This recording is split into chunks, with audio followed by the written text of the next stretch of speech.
তো কথা বলা যাবে না আপনারা আসেন।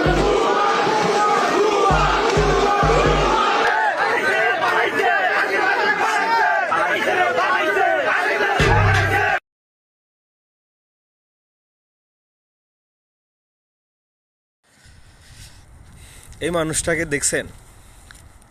আমার মনে হয় বাংলাদেশের সকল মানুষ এই মানুষটারে চিনে এবং খুব ভালোভাবে চিনে।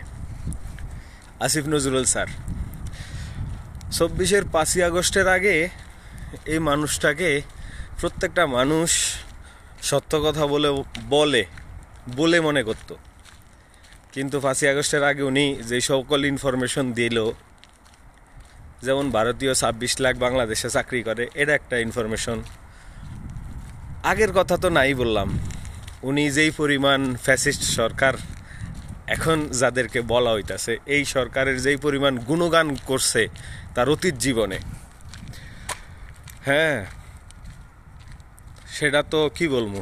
উনি প্রথম আলোর মতো পত্রিকায় কাজও করছে অনেক দিন, অনেক মেধাবী মানুষ, অনেক ধুরন্ধর একজন মানুষ। এই মানুষটা অনেক সম্মানীয় ছিল, ঢাকা বিশ্ববিদ্যালয়ের শিক্ষক। আমাদের প্রায়ত আমার অনেক পছন্দের একজন রাইটার হুমায়ুন স্যারের জামাই। কিন্তু এই মানুষটা কি হইল শেষমেশ?